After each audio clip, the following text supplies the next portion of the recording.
Praise the Lord. Hallelujah. Shall we pray? Father, we thank you for this opportunity again to behold wondrous things from your word. Thank you because it's an opportunity for impartation to receive from you. Thank you because it's an opportunity to access what you have laid down for us. We give you all the praise.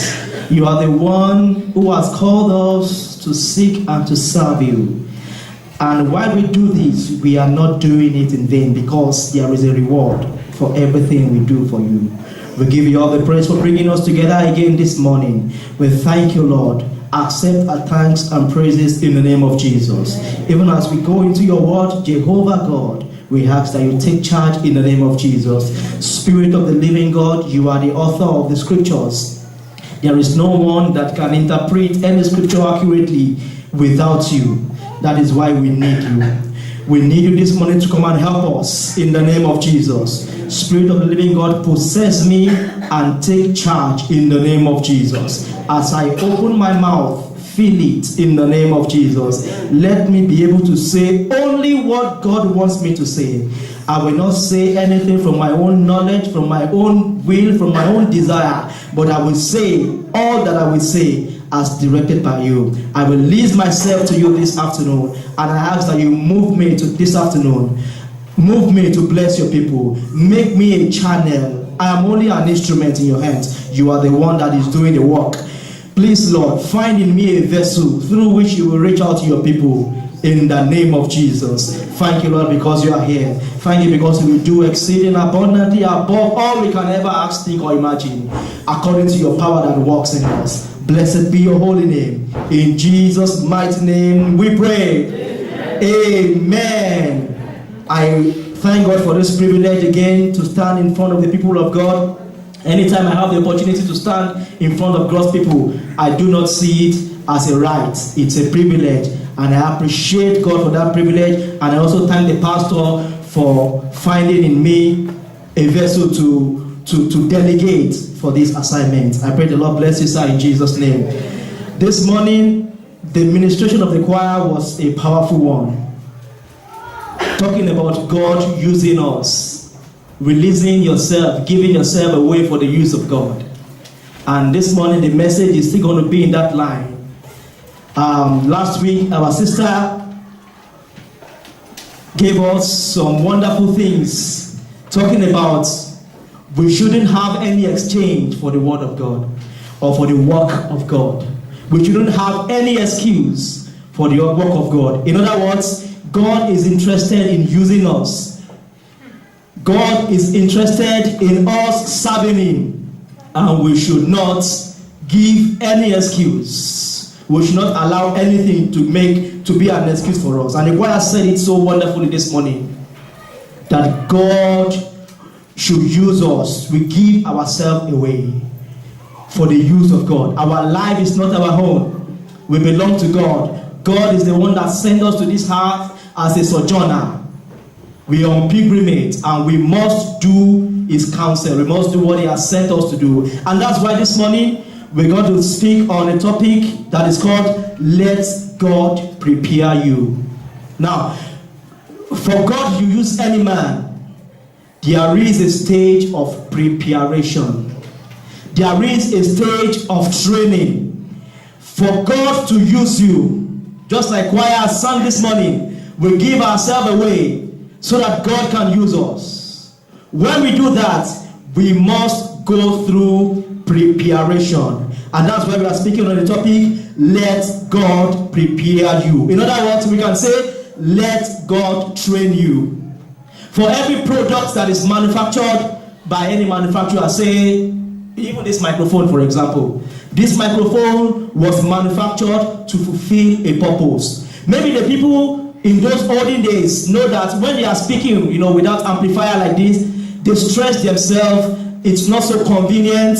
They have to shout and they lose their voice. And some people sat down and think, what can we do to make speaking better? What can we do to make communication effective? and they manufactured this thing. So this microphone was manufactured to fulfill a particular purpose.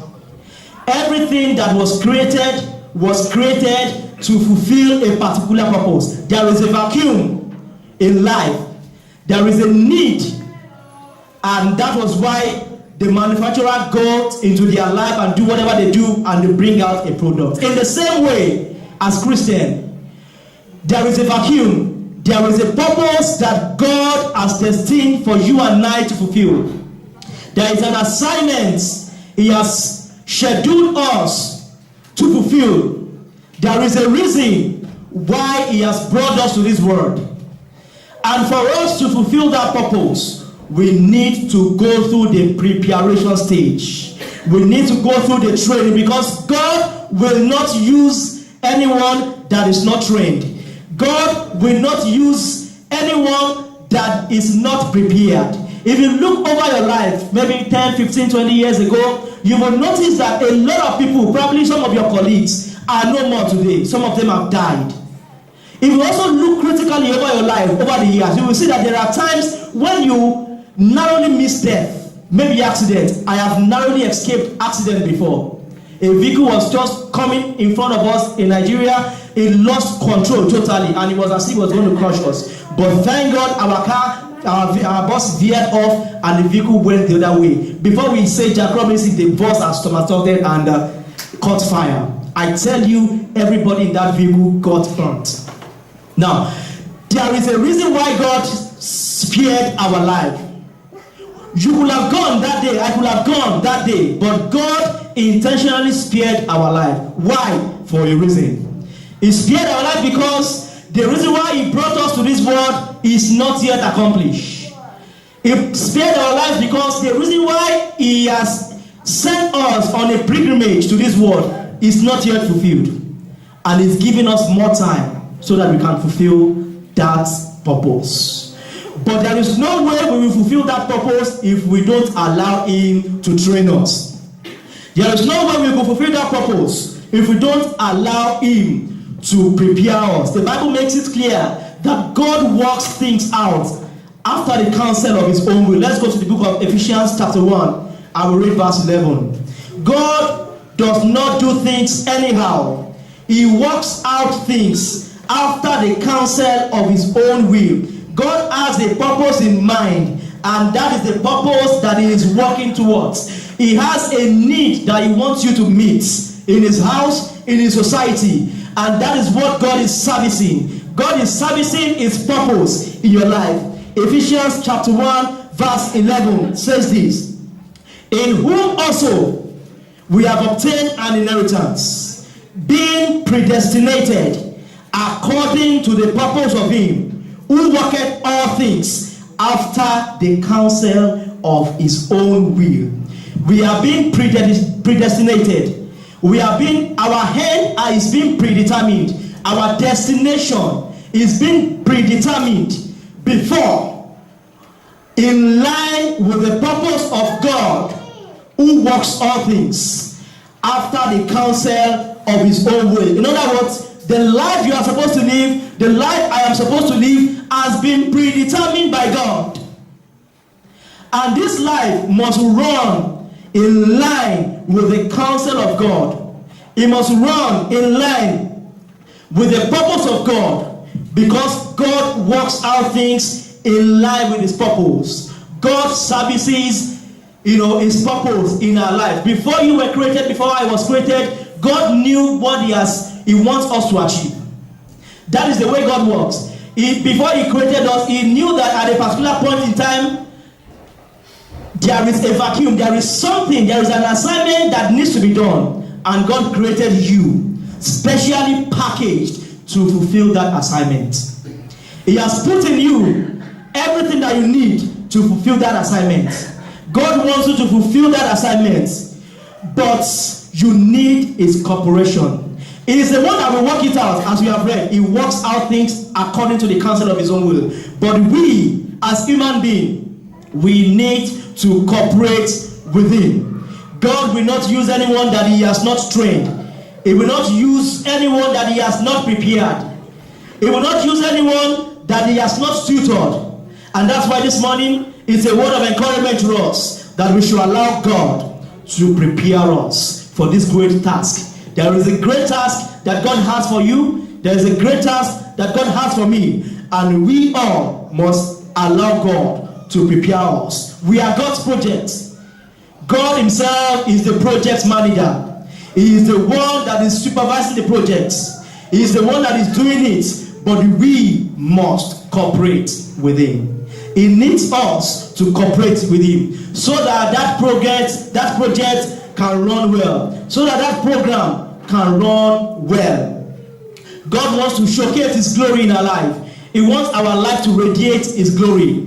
He wants us to exhibit his glory all over the world. But we cannot do this except we cooperate with him. Habakkuk chapter 2 and verse 14 says that the whole earth shall be filled with the knowledge of the glory of God as the waters cover the seas. Let's go there. Habakkuk chapter number 2, we read verse 14. Talking about what God's intention is. What God had in mind when he created you. What God wants you to accompany,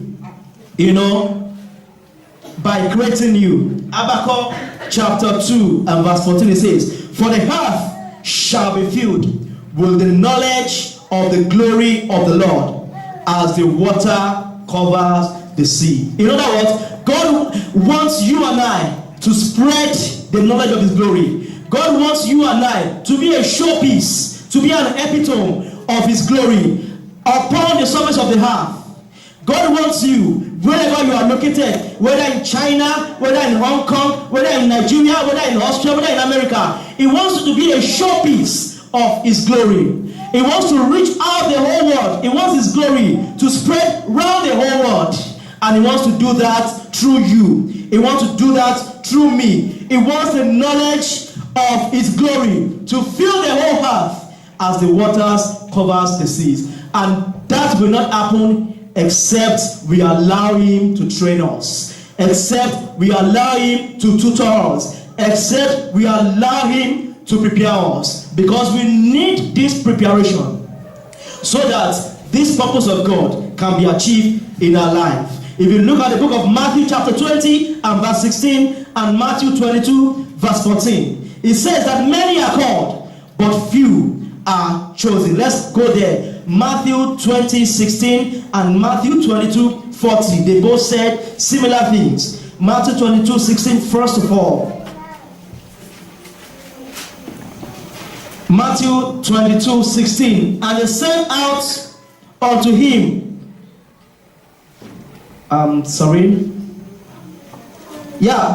22:14.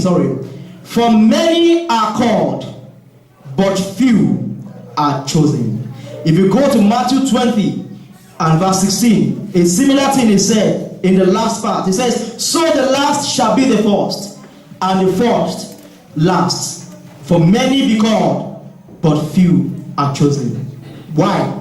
It says, many are called, but few are chosen. Why?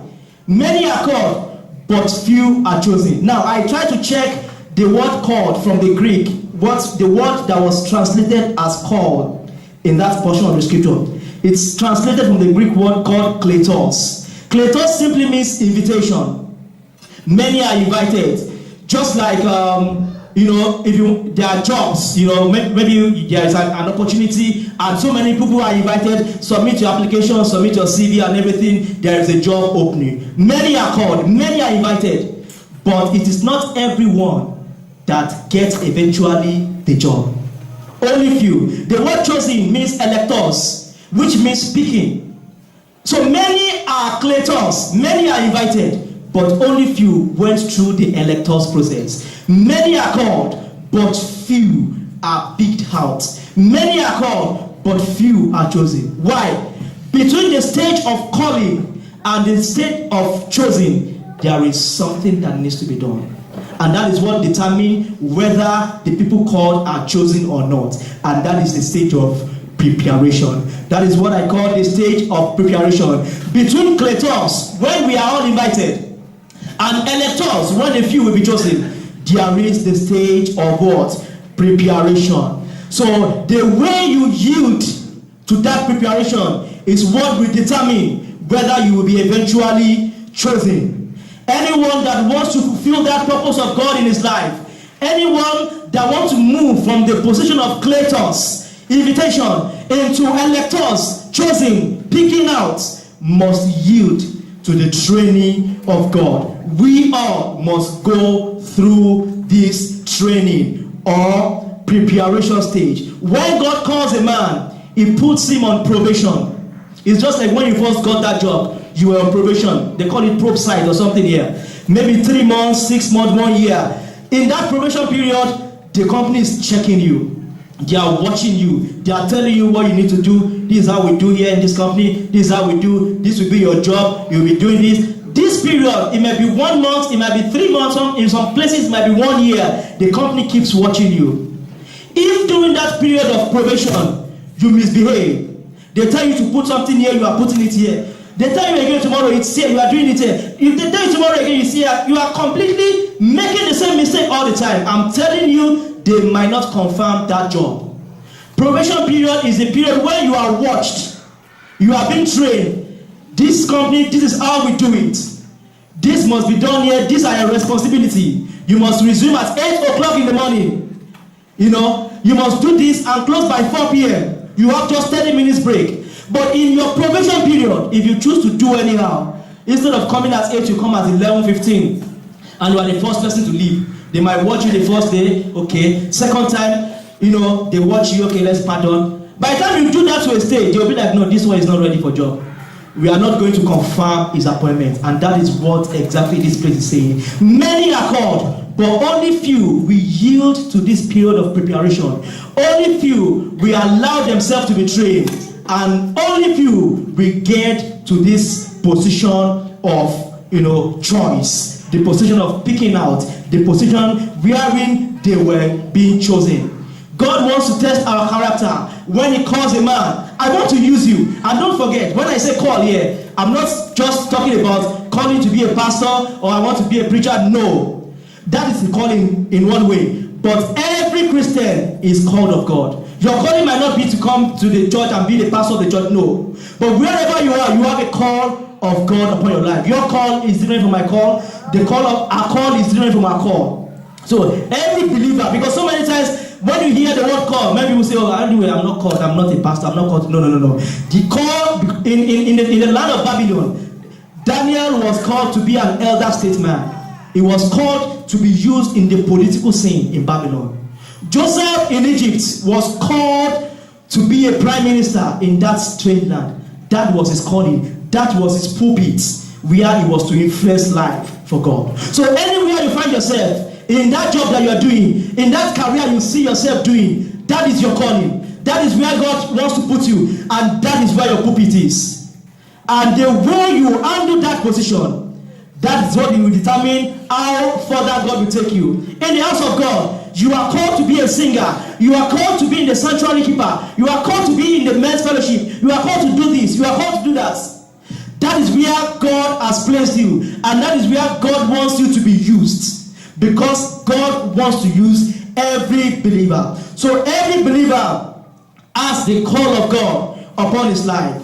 Wherever God has placed you, wherever God has shown you that is taking you to, wherever position God has placed you, that is your calling. And you must make sure that you fulfill your calling. And that is why the way God trains you will be different from the way he trains me. The way a carpenter is trained is not the same way a tailor is trained. And the way a lawyer is trained is not the same way the doctor is trained. Everyone will be trained according to his purpose.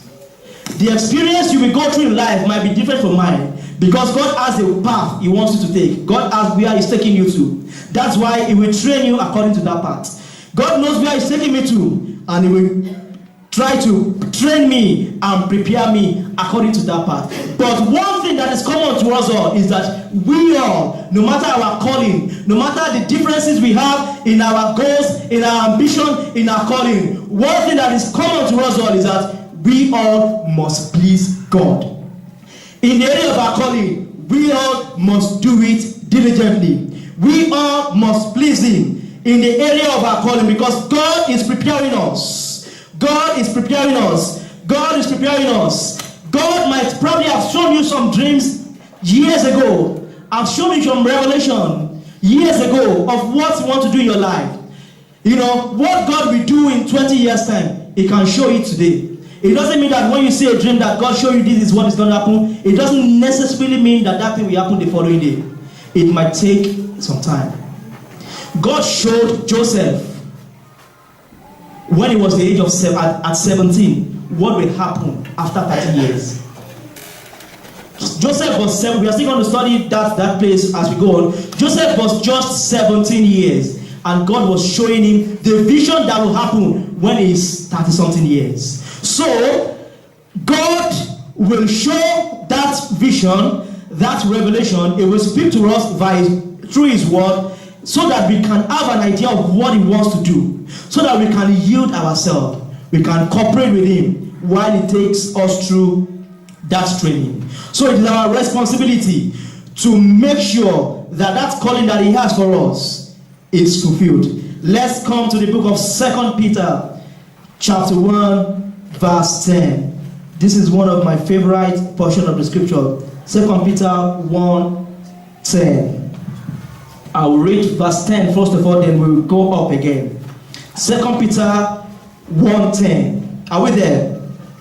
2 Peter 1:10. It says, "Wherefore the rather, brethren, give diligence to make your calling and election sure." Give what? Diligence to make your calling and election sure. So there is something you need to give. There is a responsibility placed at your doorstep to do.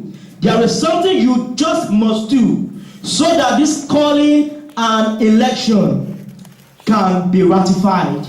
So that these appointments, this call that God has given to you can be confirmed. Now if we look at that word diligence, generally diligence means to give steady effort, steady concentrated effort. But it's more than that. When I check the Greek, it means, it's from the word spude. Spude means speedy or haste. So meaning that what you need to do, you don't just do it, but you do it on time. The thing that God wants you to do to make sure that your calling and election is sure, you don't wait till next year. Or maybe somebody say, oh sister, you can sing now. Why don't you join the choir? I will join next year. Oh, why don't you join? I will join next year. You are not giving diligence. Even though you want to join, and probably you eventually join, but you are wasting time. So that diligence is a very, big word. It's not just, dedication. It has to do with speed. Whatever God is telling you to do, you must do it on time. You must do it on time. You must do it on time. You don't just wait. Time waits for no man. The projects of God are time bound. God has a time that He wants to fulfill a purpose. God has a time that this thing at this particular time in 2014, I want to fulfill this in IBC. And I need men to do this for me. So God will not wait for you. If you are not ready, He will look to another person and bring, because God wants to accomplish that thing in 2014, and you are waiting 2016 before you do it. So we must give diligence to make our calling and our election sure. For if we do these things, ye shall never fail. What are these things? If you look from verse 5 to verse 9, it makes a list of some of those things that He asked us to do.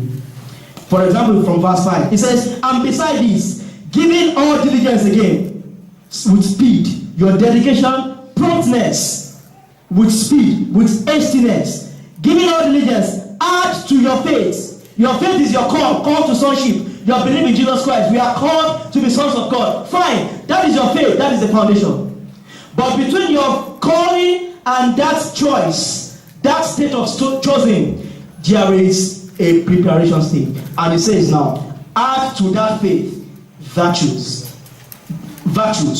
godly characters, and to virtue, knowledge of God, knowledge of the word of God, and to knowledge, temperance, and to temperance, patience, and to patience, godliness, And to godliness, brotherly kindness. And to brotherly kindness, charity, love. For if these things be in you, not only that, if they abound, it's not as if they were there yesterday and they are no more there. No, they are in you and they increase.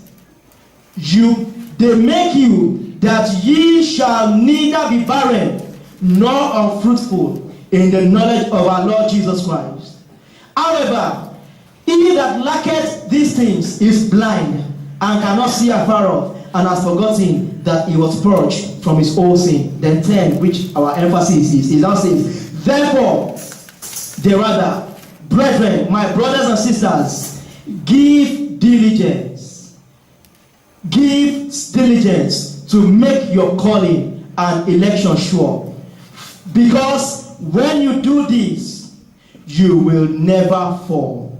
This is a training that God is taking any one of us, every one of us to. You don't know what God is preparing you for. What God is preparing you for might be different from what He's preparing me for. But He's taking all of us through training. And while we go through this training, verse 5 to 8 must be our watchword. We must focus. We must concentrate. We must yield to His training. We must cooperate with Him. And not just that, we must do it with haste. If God is correcting something in our lives, maybe the word of God comes and He corrects an aspect in your life. If you want to give diligence to make your calling sure, you must correct that, you must make that adjustment fast. No delay. God is saying, is pointing an attention to one aspect of your life, that I want you to drop this attitude.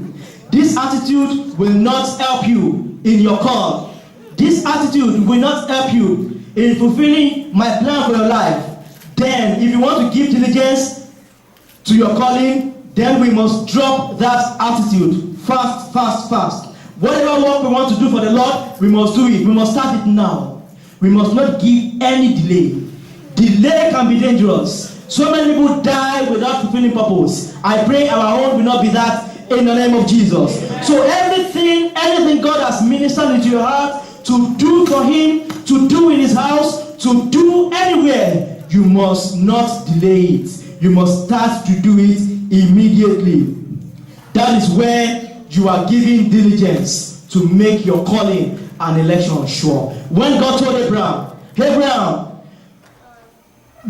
pick up your son, take him to Mount Moriah, go and make a suya for me from him. Go and sacrifice him. Abraham did not say, what kind of God is this? Oh, the boy that I voted for 100 years. Now I want to kill him. You want suya? You cannot go and buy cow. It is my son that you want to make suya. What did Abraham did? Yes, Lord, he went. Because if you start delaying and you start struggling with God, then that sacrifice is as good as useless. Because you have abused God in the process. So what he told Abraham, got up from your feet, take your only child, that only one, not even Ishmael, that one, that promised child that I promised you, that I gave you, that you waited for over 70 years for. Take him, and not just to any mountain, go to Mount Moriah. You know my voice. You know that I'm your God, I'm the one speaking to you. So don't think it's the devil, don't rebuke my voice. Go to Mount Moriah. Go and make suya for me from this boy. Abraham got up immediately and he went there. For Abraham, this was the kind of training. He told him earlier on, Abraham, rise up from your father's house and go to a land that I will show you. At that point, Abraham did not know where he was going. And he even looked foolish to somebody. We are just going, but where are you going now? God said I should go. He will lead me. You know, people will say, this one, are you sure you are not getting colo? Where are you going? Don't worry. God said He's taking me somewhere. And he rose up, he left his family, and God took him.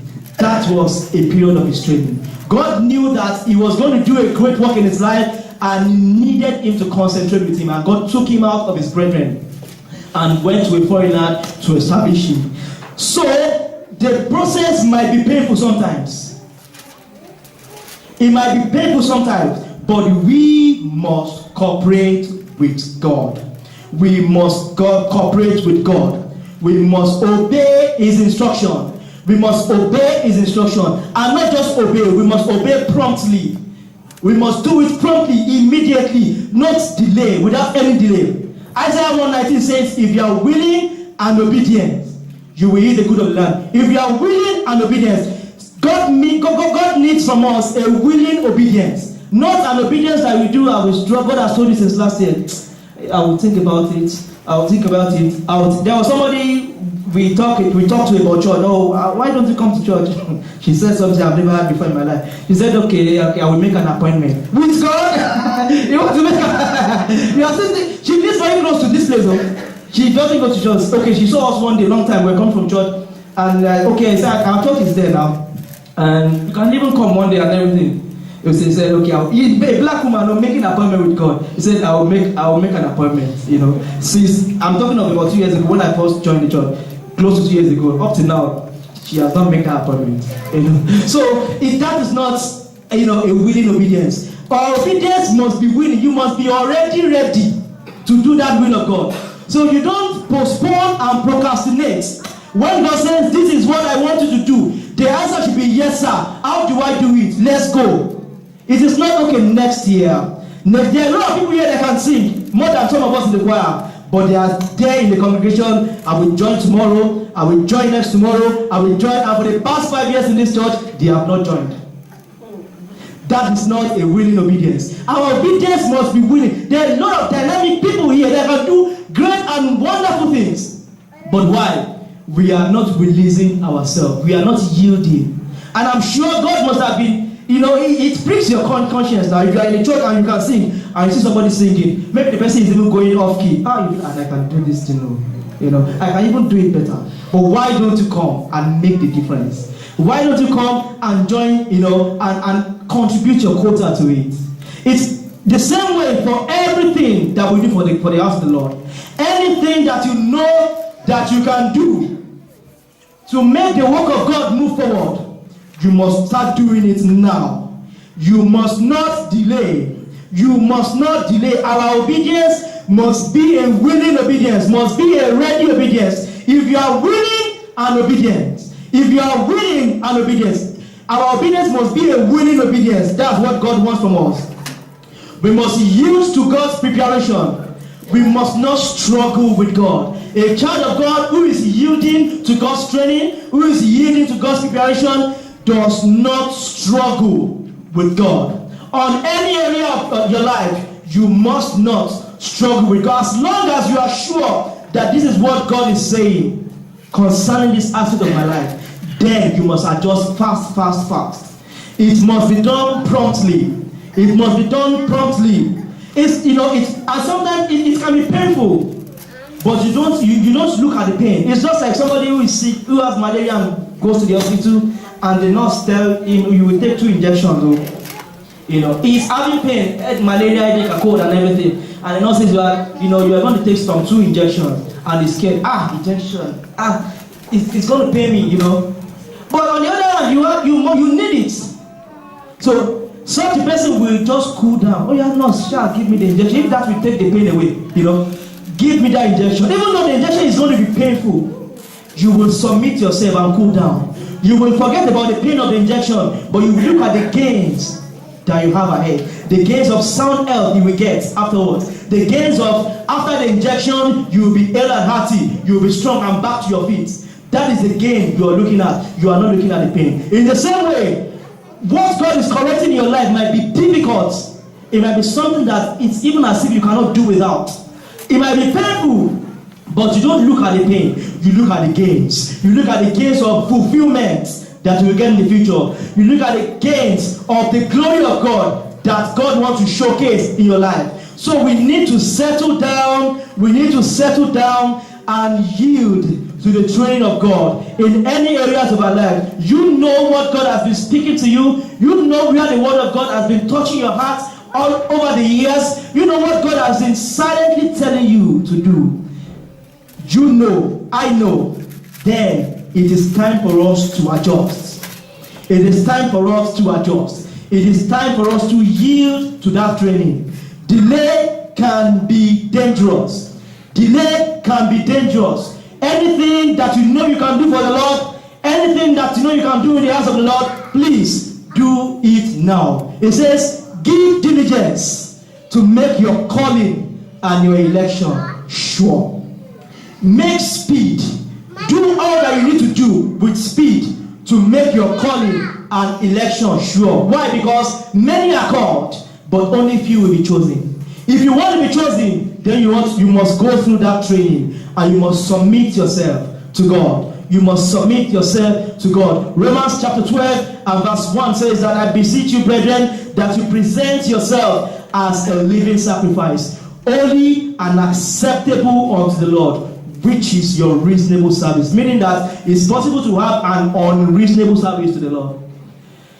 Make yourself a living sacrifice. What that means, in a sacrifice, even in the fetish people, you don't use live animal for sacrifice. Before that thing becomes a sacrifice, is dead. They probably kill it. So meaning that God is saying that, you know, and something that is dead does not have its own will. You do it whatever you like, you turn it. So what God is saying that you and I, you know, as brethren, we must make ourselves a sacrifice while we are still living. It means even though we are still living, but we must submit, just like that lamb that was slain. We must submit to God. We must not struggle with Him. When He says, this is what I want you to do, we must just answer up and do it. When He says, this is where I want you to go, that is exactly where we should go. When He says, bro, this thing that you're doing, I don't want it.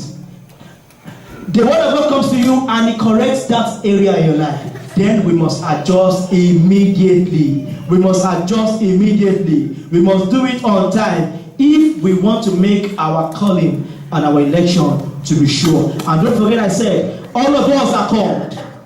All of us are called. Your calling is different from my own calling. Our calling is different from his own calling. But in any area of your calling, what is common to us all is that we must please God. Our destination is also the same, because if that's Habakkuk 2:14 says that the knowledge of the glory of God shall be spread all over the earth as water has covered the seas. So in your area of calling, in our area of calling, in my area of calling, no matter how different it is, God wants us to spread the knowledge of His glory. God wants to make a showpiece of glory in our lives.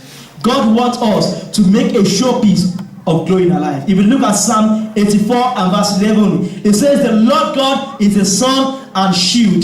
The Lord will give grace, first of all, and then He will give glory.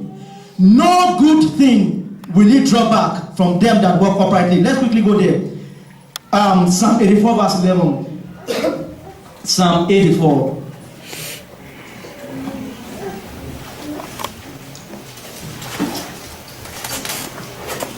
Psalm 84.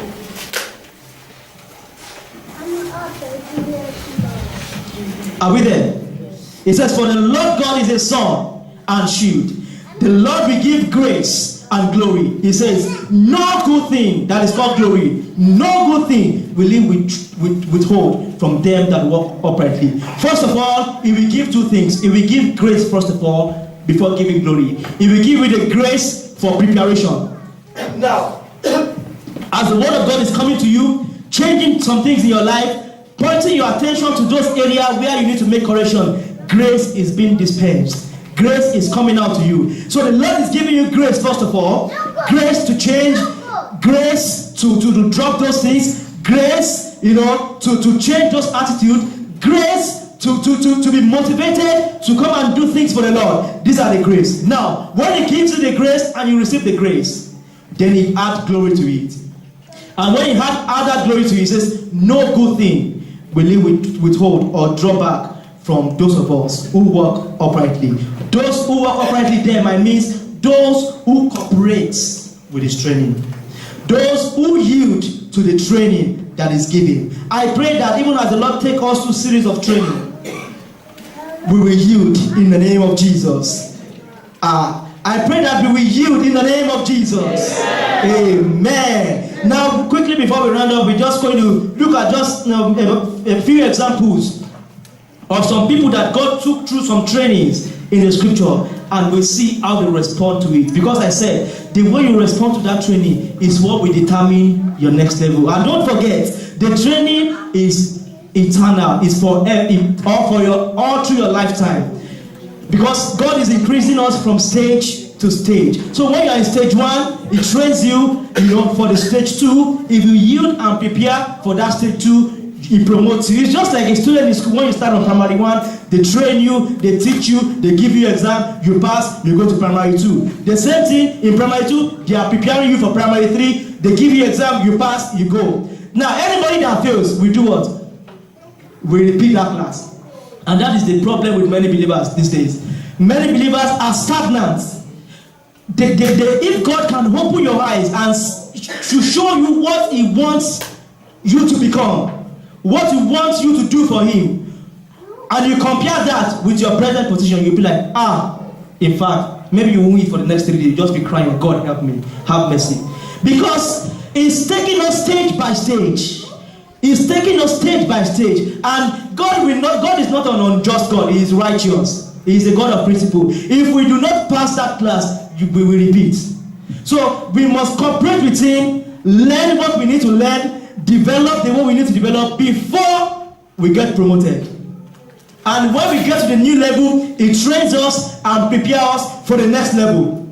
And in the new level, He keeps training us again, taking us through a lot of experience, and He sees that we are yielding, we are getting trained, He increases us. We are going to see that in the life of David today. David was very, very diligent in his period of training. God knew that He will make David to be a king over his beloved people. A king over Israel, His beloved people. But He didn't make him king immediately. He knew that He was going to make him a ruler or shepherd over people. But first of all, He made him to be king over sheep and goats in the bush. God was testing him. Go to the bush. After all, they have 7 children. Why is it that it was only David that was in the bush? God said, go there. Go and take care of those sheep for me. Let me see how you will handle that. If you pass that test, that will determine the next level. And what did we see in the life of David? David did not love his life unto death. A bear came one day and took one of the sheep. Just one, out of multitude of sheep. Just one. David could have said, just one, thank God. Let me just run home and, He said no. He ran after the bear and he took the small sheep from the bear's mouth. God saw him, said, good. You are worried. You are yielding. Another day, a lion came. A lion came. He took one sheep. And it was, if he went home that day, Baba, sorry, but you need to thank God for my life because thank God that you are able to see me. I could have died because when that lion came, it was even me that he attacked. But thank God he took one sheep, just one, but I left it. If you give that testimony to his father, the father will thank God. Say, thank God, my son, you are still alive. Don't worry, just one sheep. But David he did not give that testimony. He ran after that lion and said, he took the sheep from the mouth. And God said in his heart, if you, David, can do like this for ordinary sheep, ordinary sheep that I made you, that of course I created the sheep for you to kill and eat. If you can do this, if you can risk your life this much for sheep, then you will do better for my people. I'm going to make you a king. Amen. And God changed his level. Amen. Why? Because he cooperated with God. He did not fail his period of training.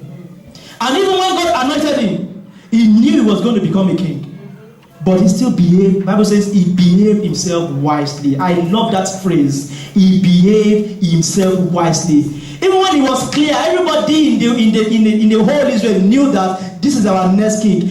God has turned his back from Saul. Saul is just a figurehead. He will soon die and go, and our king will come. He did not. He was just cooling down, a pipe low. He waited for his time. When he had the opportunity to kill Saul, his armor bearer, this is your enemy. The Lord has been, faithful to you today. Oh, yeah, kill. He said no. He said no. He said no. The only thing he did, just cut the piece of his clothes so that he will know that we were clean. The next day he showed the ogre, I could have killed you. But why will I lay my hands on the Lord's anointed? He knew God has even gone back from Saul, but he never disrespected Saul.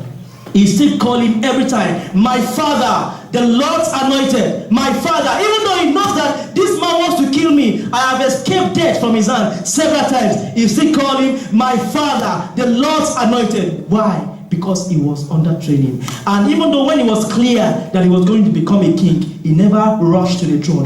He was going from one cave to the other, from cave to cave, going through the training and waiting for the appointed time when God will make him a king. So it will take time sometimes, but we must settle down and just follow. Like I said, the baseline, the common factor is that we all must please God. We can see that David pleased God all this period of his training. He pleased God all this period of training. For David, while he was in the bush, taking care of those few sheep. In fact, as a matter of fact, the sheep were not even significant to the brothers. Because you remember when they went to the battle, when Goliath was bragging, and he went to give them food in the battle, and he talked to Eliam, his brother, and he was asking him, what's the problem here? The brother said, I can see the naughtiness of your heart. Who did you leave those few sheep in the bush with? Imagine, those few sheep. So David, to them, does not make any meaning. Just go and make those few sheep. Go and take care of those few sheep. You are nothing. You are nothing. You know. So, but he never looked at those things. He was diligent. He was taking care. Even though the sheep might be few, they might not make any meaning to any other person, but he was doing it. So what you are doing for God, even though some people think that maybe you are not doing anything, but just keep doing it. Maybe what you're doing, you think that maybe it's not consequence. I mean, it doesn't have. Maybe maybe people are despising what you're doing. Just make sure that you are diligent with it. In your place of work, where they place you, just do it diligently and trust God for a change of level. But like I said, you must do something for the Lord. You must do something for the Lord. The Lord wants to use you. The training of David happened while he was in the bush taking care of those sheep. While he was moving from one cave to the other, he was going through training. And God saw him that he was faithful. And God passed him and promoted him. And he went to the next level. I pray that the grace that we need to yield to God's training, the Lord give it to us in the name of Jesus. You didn't hear that prayer. That the grace that you and I need to yield, to cooperate with God as He trains us, we'll receive it in the name of Jesus. Amen. So that God will take us to our next level in the name of Jesus. Amen. Sometimes this training will take time. Joseph, like I said earlier on, he was 17 years. If you look at Genesis chapter 37 and verse 2, the Bible states clearly the age of Joseph when he was seeing that dream. When God showed him that the moon, the star, everything, they are bowing down to him. He was 17 years.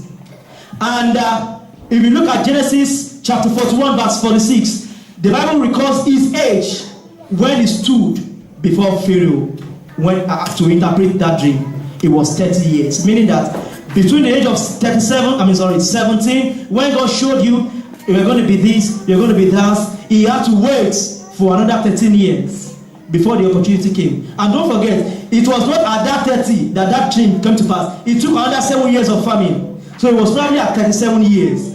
So it took, say, 13 plus 7, what's that? 20 years of waiting. So that training sometimes might take years. And it will take a lot of experience. He was moving, first of all, from the pit to Potiphar's house. From there to the prison before he ended in the palace. But one thing was constant with him. In all of those experiences, in the pit, in Potiphar's house, in the prison, he was pleasing God. And that was what God saw. Even when he had the opportunity to misbehave, he did not.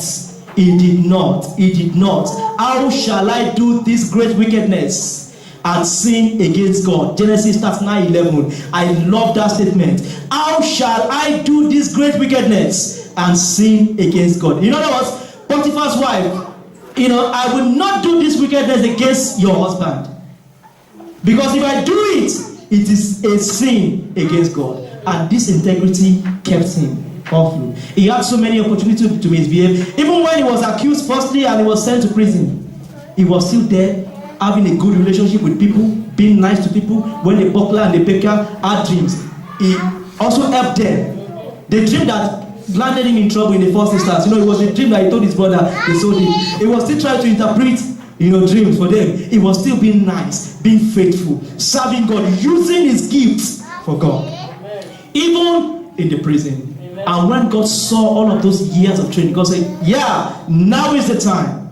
You are going to the next level. And he went from pits to Potiphar's house to prison, and finally he landed in the palace. I pray, oh God, the grace that we need to yield to God's training so that we will land in our palace. The palace that God has destined for us. We receive it in the mighty name of Jesus.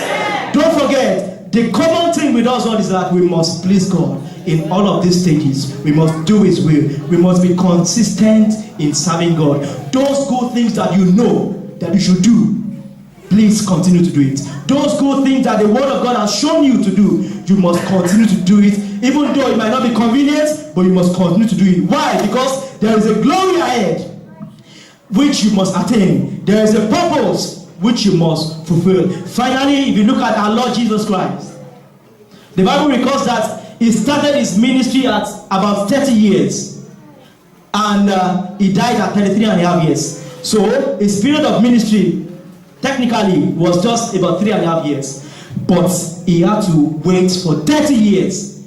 He went to training for 30 years. So the training sometimes might be long. You might be like, oh, why is it taking time before I get to the next level? Why is it taking so much time? But God has seen the glory ahead. It's just like when you want to go for a journey, you must prepare very well. If you're going to like recreation, I'm sure if he's going to Deutschland now, he won't pack all the load he packed. But when he was going to Nigeria, he must pack everything. He was planning. Maybe he's been planning for 1 year that, okay, 2014, I will go to Nigeria. So it depends on where you're going, your destination. So the weight of the glory that was on Jesus Christ, Jesus was supposed to be going to be the author of salvation. So he had a great work to do, and God had to prepare him for 30 solid years just for a work of 3 years. Don't forget, in those 30 years, he went through carpentry. He learned some bit of carpentry in his father's shop. He was still submissive, even though he knew that he was God. He knew that he was the savior of the whole world, including his father and mother. He still went under and went to the workshop and took hammer and nailed. And the daddy corrected him. No, Jesus, not like that. Put it this way. He probably knocked him. He didn't say, I'm your God. Why are you doing this to me? No. He humbled himself and he went through that training. So that training will cause us to humble ourselves anywhere we are going. If you look at Hebrews chapter 5, verses 8 and 9, the writer of Hebrew was making reference to some of the sufferings that Jesus went through before he became what he became. Before he became the author of salvation, he went through some things in his period of training. Hebrews chapter 5, I will read verses 8 and 9. Talking about Jesus, he said, though he were a son, yet learned he obedience by the things which he suffered. Even though Jesus Christ was the Son of God, he was the fullness of Godhead in bodily form, he was a representation of God on this earth. Even though, that notwithstanding, he still had to bend down and learn obedience by the things which he suffered. Meaning that he learned obedience at a higher level. Sometimes obedience will come with suffering. Sometimes obedience is just easy to do. Okay, obey. When we come to church by 11, it's easy. Maybe you don't have a wife, you don't have anything. You can come to church and wake up early. But when you have children, and they say 11 is the service, will you still want to make that 11? Won't you say that? But I have to take care of this. I have to do this. I have to do that. Now, so obedience sometimes is costly. It's expensive. It might mean extreme suffering sometimes, but we must obey it. Bible says, even though you are a son, yet learned he obedience by the things which he suffered. And because he did this, verse 9 says, and being made perfect, he became what? The author of eternal salvation unto all them that believe. If Jesus Christ had not gone through those steps, If he one day woke up and said, "Our Father, this suffering is too much," even while the last week, the suffering, the chastisement, the beating, the stress, everything. Somebody who never spoke, who never mistakenly told a lie before, he was asked to carry the sin of the whole world. He never mistakenly committed one sin, but he took the sin of the whole world. If he had said at that last minute that, "God, just drop this and don't do again," then he would not have become the author of eternal salvation. But he had to bend down, humble himself, and went through. Jesus did not look at the pain that he was going through. His eyes was focused on the gain, the glory ahead. Even though he was a son, he learned obedience through the things he suffered. And because he was made perfect, he has become the author of salvation. That is why you and I can say, "In the name of Jesus." We can call it anytime. Why? Because he yielded to his training. If he had not yielded, maybe we wouldn't be calling the name of Jesus now. So my brothers and my sisters, it is an encouragement for us to bend down and yield to the training of God. To bend down and allow ourselves to be prepared by God. Because without training, there is no reigning. Anybody that wants to reign in life must go through training. Anywhere you go to, the ministry the Lord has committed into your hands, in your calling, in those things, areas of your life, in your job, know that God wants to spread his glory over the earth as the water covers the seas, and he wants to use you. He wants to use me. But he will not use us unless he trains us. So we must all yield to his training. In conclusion, God has not spared your life for nothing. You could have gone, I could have gone, but God still spared our life. Why? So that we can fulfill his purpose. And the way to fulfill his purpose is to cooperate with him. It's not to struggle with him. We must learn to obey him. We must learn to follow him. We must learn to be trained by him. If we want our calling to graduate into chosen, if we want our cletos to become electors, if we want to be picked out eventually among all the multitude, then we must go through this training. I pray the Lord give us the grace to go through this training so that Lord can keep promoting us in the mighty name of Jesus. Shall we rise up to our feet and begin to thank God for this day? Let's give God all the praise. Father, we thank you for your word. Blessed be your holy name. We give you all the glory. We give you all the praise. We give you all the praise. We give you all the praise. We give you all the praise. Thank you, precious Father. We worship your holy name. Thank you, Lord, because you have great plan for us. You have great will for us. You have great purpose for us to achieve. Blessed be your holy name. In Jesus' name we pray. Let's take this prayer and say, "Oh God, give me the grace to cooperate with you, to yield to your training every day of my life, so that you can promote me into my next level." Begin to pray in the name of Jesus. Father, I ask for the grace that I need, the grace that I need, the grace that I need, the grace that I need to yield to your training. I receive it in the name of Jesus.